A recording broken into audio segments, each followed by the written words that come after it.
Petrol diesel पर भी कोई आपको उम्मीद नजर आ रही है? 100 से पार हो रहे हैं, महिलाएं भी रोएंगी, युवाएं भी रोएंगे।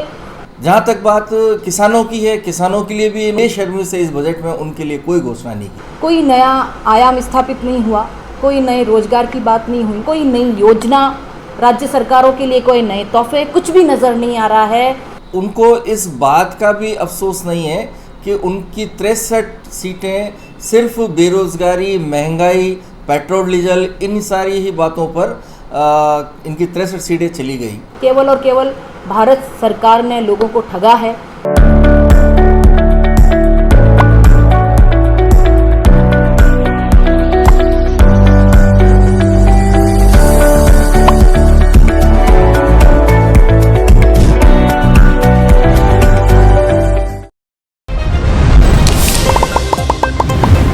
नमस्कार, जोधपुर जल को जोधपुर से मैं हूं आदित्य, आपके साथ है। भारतीय जनता पार्टी यानी मोदी सरकार जी की है, केंद्र सरकार जी की है 11वां बजट आज पेश करियो वित्त मंत्री निर्मला सीतारमण जी।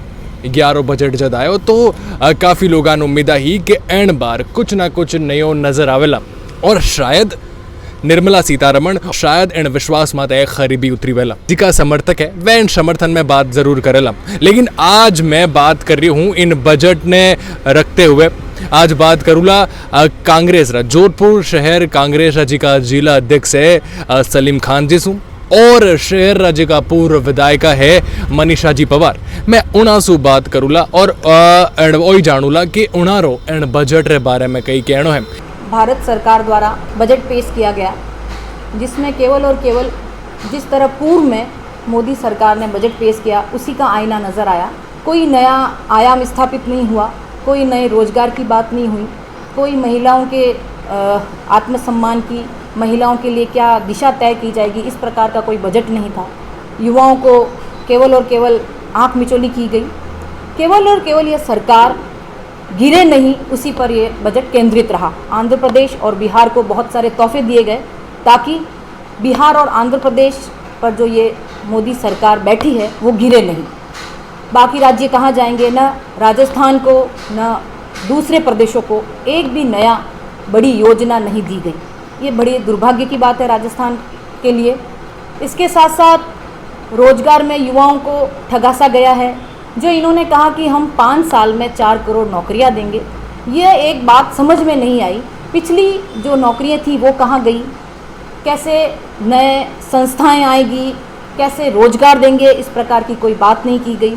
इसके साथ साथ जो इंजीनियरिंग है उनको भी युवाओं को धोखा ही मिला है कि जो नए इंटर्नशिप बच्चे हैं उनको अग्निवीर की तरह 5,000 रुपये में रखा जाएगा। इंजीनियरिंग बच्चे हैं, 5 साल तक मेहनत करते हैं और जो अपने कंधों के द्वारा अपनी मेहनत से जो आगे आकर बच्चे कंपनियों में काम करते हैं, जो 1 लाख से लेकर 2 लाख तक जो पैसे कंपनियां देती है, उनको पूरा ख़त्म कर दिया गया है।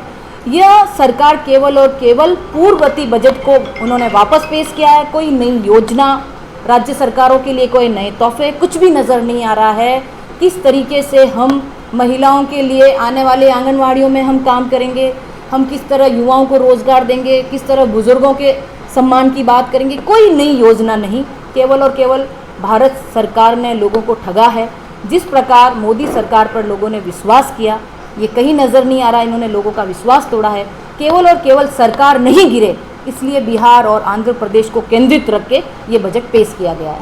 पेट्रोल डीजल पर भी कोई आपको उम्मीद नज़र आ रही है? 100 से पार हो रहे हैं, जबकि चुनाव में बहुत बड़े भाषणों में जोर जोर से कहा जाता था पेट्रोल डीजल कम करेंगे, राज्य सरकार को हम छूट देंगे कि वो वेट कम करे।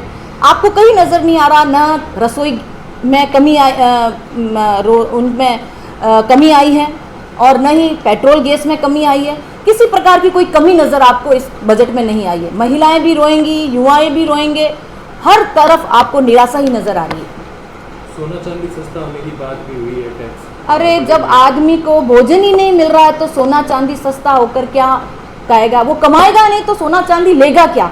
आप बात करें 5,000 में अगर रोजगार मिल रहा है तो वो क्या खाएगा, क्या कमाएगा और क्या सोना खरीदेगा? ये केवल लुभावना बजट है। लोगों को एक निराशा नज़र आ रही है किसी प्रकार की कोई अर्थव्यवस्था को नहीं देखा गया, किसी प्रकार की कोई विकास दर को नहीं देखा गया, किसी प्रकार का कोई विजन नहीं है इस बजट में कि भारत को हम कैसे आगे लेकर जाएंगे। मोदी सरकार का ये 11वां बजट भी आंकड़ों का मायाजाल और लोक लुभावनी घोषणाओं का पुलिंदा ही साबित हुआ। दो सबसे बड़े मुद्दे पिछले लोकसभा चुनाव में रहे महंगाई और बेरोजगारी। मुझे अफसोस के साथ कहना पड़ता है कि सीतारमण जी अपने इस बजट में उन दोनों ही समस्याओं का समाधान नहीं खोज पाई।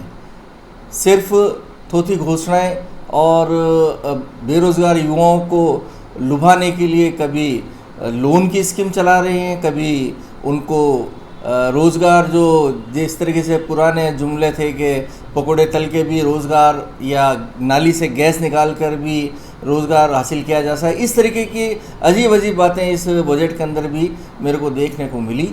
मुझे अफसोस के साथ कहना पड़ रहा है कि इस बजट से ना महिलाओं को कुछ मिला, ना बेरोज़गारों को कुछ मिला, ना नौजवानों को कुछ मिला, ना ही आयुष्मान के अंदर भी उन लोगों ने कोई अलग से घोषणा की जिससे कि चिकित्सा के क्षेत्र में भी किसी तरह की राहत मिल पाती।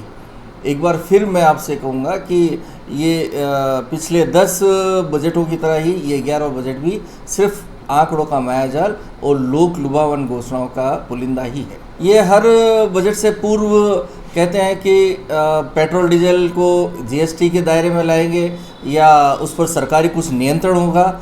चुनाव अभी भी निपटा है और उनको इस बात का भी अफसोस नहीं है कि उनकी 63 सीटें सिर्फ बेरोज़गारी, महंगाई, पेट्रोल डीजल इन सारी ही बातों पर इनकी 63 सीटें चली गई।